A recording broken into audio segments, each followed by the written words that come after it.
అన్న కొంచెం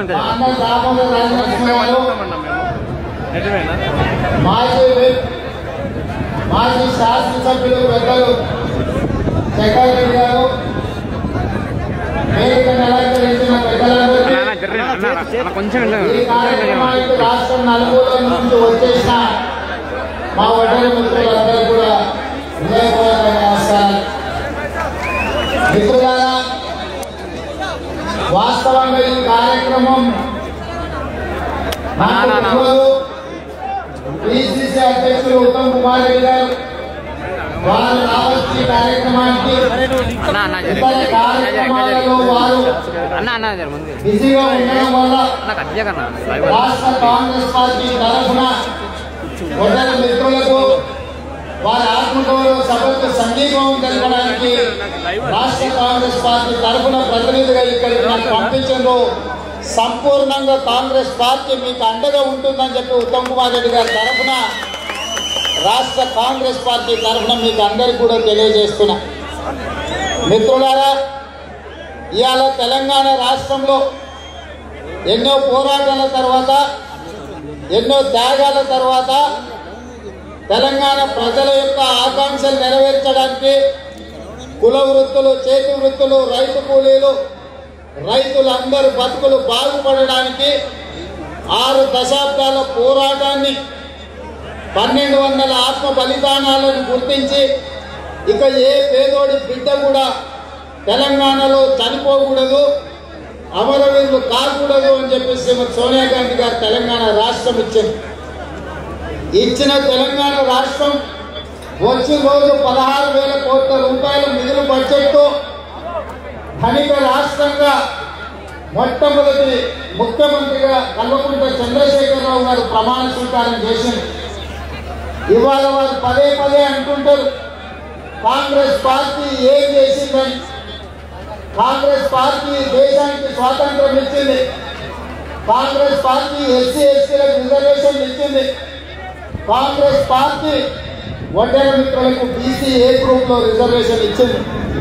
కానీ ఇవాళ మా మిత్రులు బీసీ ఏ గ్రూప్లో కాదు, ఇతర రాష్ట్రాలలో ఎస్సీ గ్రూప్లో ఉన్నారు కాబట్టి మమ్మల్ని ఎస్సీ గ్రూప్లో చేర్చుతే మా బతుకులు బాగుపడతాయి, వచ్చిన తెలంగాణలో మా భాగస్వామ్యం మాకు దొరుకుతుందని వాళ్ళు ఆశిస్తున్నారు. అయితే ఈరోజు నేను ఈ సందర్భంగా ఒకే ఒక మాట చెప్పదలుచుకున్నా. కాంగ్రెస్ పార్టీ విధానం రాబోయే ఎన్నికలలో పేద ప్రజల కోసం, బడుగు బలైన దళిత గిరిజన మైనారిటీ వర్గాల కోసం సంక్షేమ పథకాలు కానీ, అభివృద్ధి పథకాలు కానీ, విధానపరమైన నిర్ణయాలు తీసుకోవడానికి ఓటేల సోదరుల రక్తం తారబోయకుండా ఎవరు కూడా బండలు కట్టుకోలేదంటే అతిశయోక్తి కాదు. కానీ కొండల్ని పిండి చేసి పెద్ద పెద్ద బండల్ని పనులు కొట్టి బండలాలు కట్టించిన మీ భక్తులకు ఏమొచ్చిందో ఒక్కసారి ఆలోచన చేయాల్సిన అవసరం, సందర్భం ఇవాళ ఈ రాష్ట్రంలో ఉంది. ఇవాళ ఒడ్డెర సోదరులు రోజంతా ఎర్రటెండకు బండల మీద పనిచేసి సాయంత్రం వచ్చింది ఇంటికి తీసుకొని పోతే సగానికి ఎక్కువ బెల్కు షాప్కి అప్పచెప్పే పరిస్థితులు ఉన్నాయి. నేను ఎందుకు ఈ మాట చెప్తున్నంటే మీ శ్రమ, మీ కష్టం, మీ భార్య బిడ్డల కోసం, బడికెళ్ళి చదువుకోవాల్సిన మీ పిల్లల కోసం, లేదా మీ ఆడబిడ్డల కోసం పనికొస్తలేదు. ఎర్రటెండకు మాడ మండుతుంటే ఆ కష్టాన్ని, ఆ బాధను మర్చిపోవడానికి సగానికి ఎక్కువ మీ సొమ్ము ఇతరుల పాలవుతున్నది. కాబట్టి ఇవాళ మిమ్మల్ని ఆదుకోవాలంటే మీకు సంక్షేమ పథకాలు అందించడమే కాకుండా అభివృద్ధిలో మిమ్మల్ని భాగస్వాములు చేయాలి, పాలనలో మిమ్మల్ని భాగస్వాములు చేయాలి. పరిపాలనలో ఐఏఎస్లు, ఐపీఎస్లై మీరు సంతకాలు పెట్టిన రోజు, మీ బిడ్డలు ఇంజనీర్లు అయిన రోజు, మీ బిడ్డలు బండలు కొట్టుడే కాదు, రేపు భవిష్యత్తులో ఇంజనీర్లై, కాంట్రాక్టర్లై కోట్ల రూపాయలు సంపాదించిన రోజే నిజమైన తెలంగాణ ఆకాంక్ష నెరవేరినట్టు. మీ బిడ్డలకు ఆ పరిస్థితి రావాలంటే మీ బతుకులు దెబ్బతిన్నా సరే, చివరి దశలో మీ జీవితాలు నాశనమైనా సరే మీ పిల్లల బతుకులు బాగుండాలి. మీ పిల్లలకు వచ్చిన తెలంగాణ రాష్ట్రంలో రిజర్వేషన్ ఫలాలు అందాలంటే ఇవాళ రాష్ట్ర ప్రభుత్వంలో ఉన్న నిధులు మీకు చేరాలంటే సరైన ప్రభుత్వం ఉండాలి. ఇవాళ అత్యంత వెనుకబడిన ఆర్థిక స్తోమత లేని కులం ఏదైనా ఉందంటే మా ఒడ్డెర సోదరులని చెప్పక తప్పదు.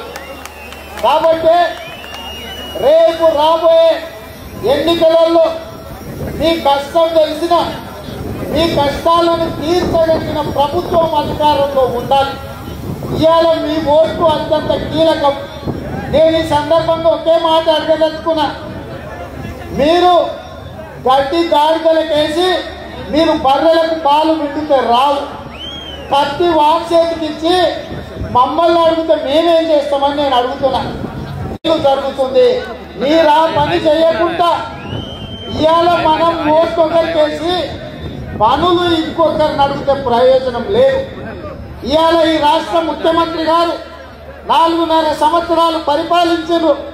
నిజంగానే వారు అనుకుంటుంటే వారి గతంలో మీ సభలకు వచ్చి ఇచ్చిన హామీ ప్రకారం మిమ్మల్ని శాసనసభలో తీర్మానం చేసి ఎస్సీ కేటగిరీలో మిమ్మల్ని చేర్చినుంటే ఇవాళ మీ పిల్లలకి ఎంతో ప్రయోజనం ఉంటుండే. కాబట్టి ఇవాళ ఎందులో కూడా మిమ్మల్ని చేర్చకపోవడం వల్ల ఎస్సీలో కానీ ఎస్టీలో కానీ దేంట్లో కూడా మిమ్మల్ని చేర్చకపోవడం వల్ల మీకు నష్టం జరిగింది. ఎస్సీ ఎస్టీలలో ఏది చేర్చాలన్నా శాసనసభ తీర్మానం ద్వారా కేంద్ర ప్రభుత్వానికి పంపించాలి. కేంద్ర ప్రభుత్వానికి రాష్ట్ర ప్రభుత్వమే శాసనసభలో తీర్మానం చేసి పంపిస్తుంది. మరి అలా ప్రభుత్వంలో ఉన్న వాళ్ళు పంపకపోతే ప్రతిపక్షంగా కాంగ్రెస్ పార్టీ మీ సమస్యల మీద పోరాటం చేస్తుంది. కాబట్టి రాబోయే ఎన్నికలలో కాంగ్రెస్ పార్టీకి అండగా ఉండండి. తప్పకుండా మీ మనసులో ఉన్న ఆలోచనను కాంగ్రెస్ పార్టీ గుర్తిస్తుంది. కాంగ్రెస్ పార్టీ మీకు అండగా ఉంటుంది. మీకు సంబంధించిన అన్ని అంశాలను పెద్దలు దామోదర్ రాజనరసింహ గారు మీకు చెప్తారు.